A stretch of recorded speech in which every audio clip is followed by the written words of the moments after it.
El amigo mío está bien. El rumbo de la tarde. Aquí seguimos. Después de la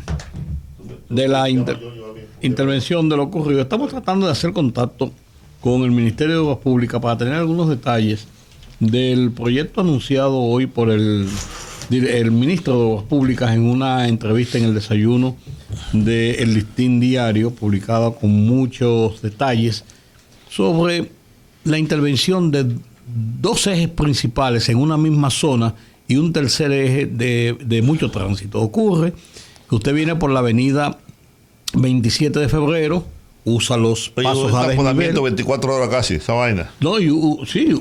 No, para tú tomar hacia la autopista 6 de noviembre o para tomar la prolongación 27 de febrero, regresar. Eso es infernal. Eso es lo que voy a decir. Tú vienes desplazándote con una buena vía por la 27 de febrero y de buenas a primeras te encuentras con un cuello de botella. Taponazo. Te encuentras con un cuello de botella. Sale de 6 vías, te encuentras con 2 vías entaponadas por donde quiera, con una parada de guagua, con un lío de tránsito, con una isleta en el medio. Un desastre. Y el kilómetro 9 eso es peor y cada vez está peor después que se hicieron incluso tantos elevados en toda esa zona, que ese era el punto más crítico para comenzar a salir de la ciudad precisamente. Entonces, la verdad es que hay cosas ¿qué ocurre? Como que no se entiende. De un lado, Juan Uvieres tiene ese solar, tiene una parada de guagua que era de Quirino. No sé si sigue siendo de él, pero Quirino estaba vendiendo en casi 100 millones de pesos. Pero bueno, el hecho que hay una cosa de guagua ahí que es un desorden, sí. Nadie lo puede tocar. Y del otro lado está el mártir, el prócer. El Antonio Marte está en el 9. Sí, el prócer, sí. Antonio Marte está en el 9. Sí. Eso hay que desalojarlo de ahí por completo. Hay que hacer, yo no sé lo que van a hacer, pero ciertamente lo que se anunció hoy, eso debió hacerse hace mucho tiempo. De conjunto, porque esos son los sitios más críticos. Pero mira, es preferible. Yo le pregunté al presidente, que por qué aquí en la Plaza de la Bandera no se hacía algo. Y me dijo, sí, eso es necesario. El problema es que encontramos que eso estaba en manos de Odebrecht. Por un proyecto que había dentro de los proyectos concesionarios. Sí, estaba en manos de Odebrecht, y entonces habría que hacer una negociación, o había que despojarlo de la obra para poderla concesionar. Se va a hacer una excavación, me imagino túnel, ¿no? Por debajo de la Plaza de la Bandera. Yo esa plaza la quitara. ¿Por qué? Porque no sirve para nada. Las rotondas ya no se usan casi en ninguna parte del mundo. Las rotondas no se usan, es verdad. Claro. Por eso fueron eliminadas todas. Sí, entonces la Plaza de la Bandera, esa bandera puede poner otro sitio además. ¿Para qué sirve? ¿Qué se hace ahí? Qué bonito. Bonito, pues sí, bonito es el cielo. Y las noches estrelladas. El cielo es aburrido, azul con blanco.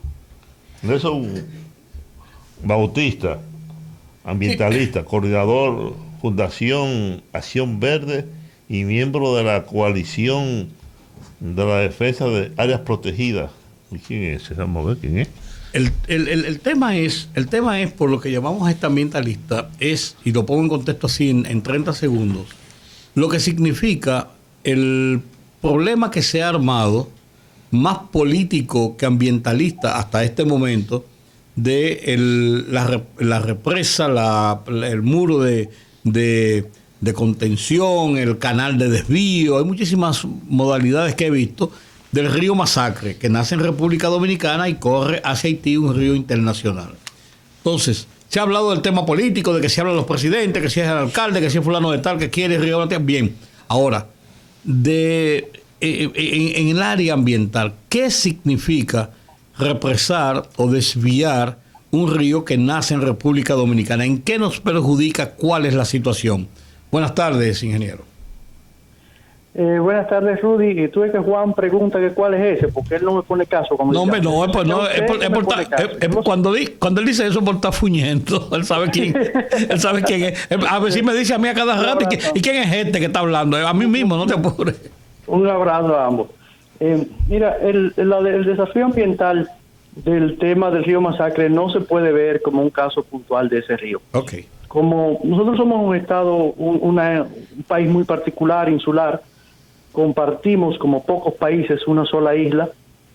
Para el caso haitiano, digamos que tenemos el privilegio, si se quiere, de que los ríos más importantes que impactan en Haití nacen en territorio dominicano. Entonces, cuando digo no puede verse como un caso aislado, es porque el masacre en particular que la hace en el Pico El Gallo, por allá por Loma de Cabrera, y transita al borde de la frontera de acuerdo a los tratados históricos con Haití que datan desde 1700 y tantos, pues en algunos momentos se introduce a territorio haitiano, pero es mayormente una línea limítrofe y luego desemboca en Pepillo Salcedo allá en la bahía de Manzanillo. Sin embargo, cuando tú ves el contexto de cómo un tratado como el de 1929 dice, bueno, los países no pueden, tienen que aprovechar igualmente esos tipos de recursos hídricos, ninguno de los dos puede usufructuar el agua, hacer ninguna obra que drene ese caudal. Pero es verdad que aquí se hizo eso en una ocasión para darle agua a los productores de arroz. Es que aquí hay un detalle, a eso iba. Cuando tú dices, bueno, no se puede usar en desmedro de ninguno de los dos países, tú tienes un gran desafío ahí, porque en Dajabón, entre Dajabón y Pepillo Salcedo hay grandes sembradíos de arroz y tú tienes grandes lagunas ahí, como por ejemplo la laguna de Saladillo, que hace unos años estuvo a punto de secarse, estaba en un proceso crítico porque ese mismo río que tiene una derivación hacia esa laguna, pues fue de algún modo refrenado para que no vertiera la laguna y beneficiar a algunos productores de arroz.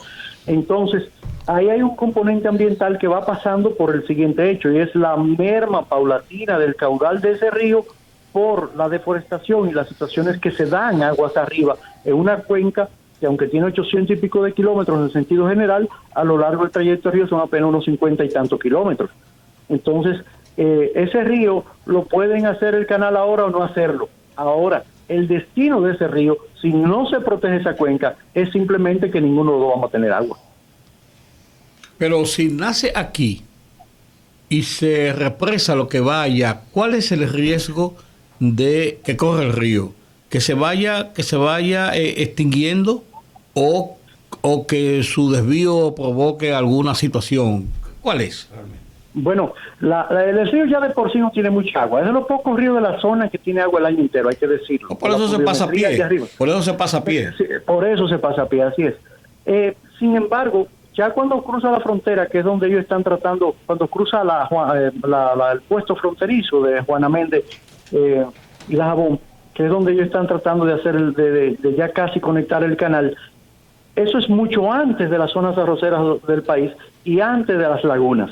Si tú desvías el agua a la poca que llega ahí en su mayor proporción hacia el otro territorio, tú tienes dos situaciones. Una, la potencial necesidad de agua de este lado para las partes agrícolas, la merma del caudal para las lagunas que están ahí, especialmente la laguna de Manzanillo, pero también para lo que se llama el estuario de allá de Manzanillo, que está incluso una parte del área protegida del Parque Nacional del Morro cubre, un poco más abajo se beneficia de la desembocadura del río Masacre, que deposita agua dulce en el mar allá en esa bahía. Entonces, si tú le sacas caudal más del conveniente, más del prudente, antes de llegar a todos esos ecosistemas, le vas a estar haciendo una afectación no solamente a la producción, sino también a las áreas naturales. ¿Y no podría haber una forma controlada de poder satisfacer algunas demandas que tienen esa otra parte y que pueda ser bajo un control que no afecte ni a unos ni a otros? Estoy pensando, divagando, buscando puntos de equilibrio.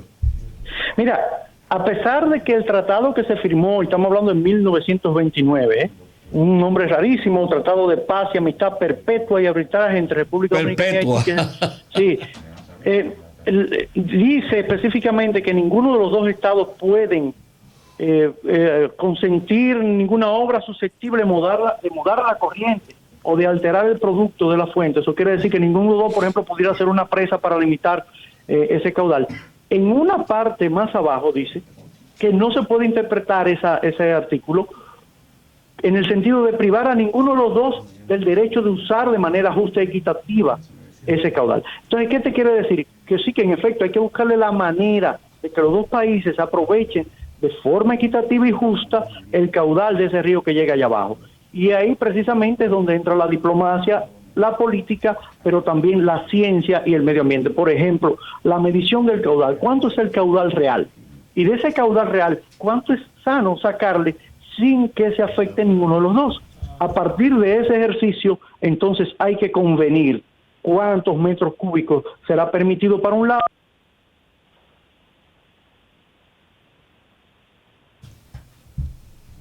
Sí, se nos fue un momentito la comunicación. Todavía. Sí, con el ingeniero Bautista. Sí, ahí está. Sí. Ok, ¿en qué parte me habrá quedado? Retoma la última parte, no te apures.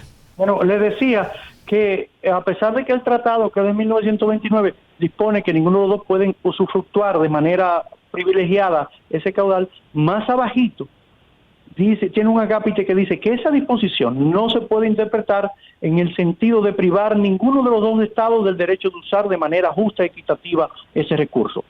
Dicho así, entonces ahí actúan dos frentes. El frente diplomático, que tiene que decidir en base a ciencia, en base a una medición del caudal, cuánto caudal lleva ese río en promedio, y de ese caudal que lleva, cuál es la proporción justa desde el punto de vista ecológico, ambiental y de la protección del río, sacarle.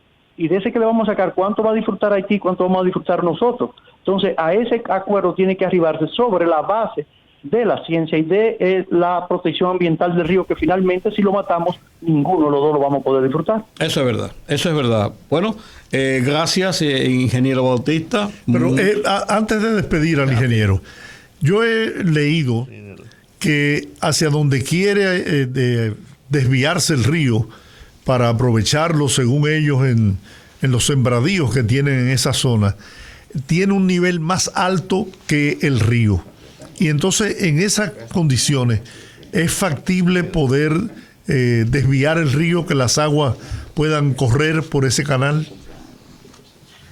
La verdad es que uno asume, si es una obra de Estado realmente, como se ha dicho, que contrataron los servicios de ingeniería necesarios para hidráulica para, si se quiere, determinar que eso sea viable, ¿verdad? Yo no me atrevo a especular en ese terreno porque me costaría mucho pensar que lo están haciendo hacia arriba y que finalmente no lo resuelva. De todas maneras, hay muchas formas a la hora de manejar un cauce de un río, desde el punto de vista de bombeo, desde el punto de vista de almacenaje, después que ya tú tienes ese curso de agua dirigido hacia un sector, un territorio. O sea que eso sería quizás un caso secundario en el hipotético frente de que se abriera finalmente ese canal hacia el Masacre.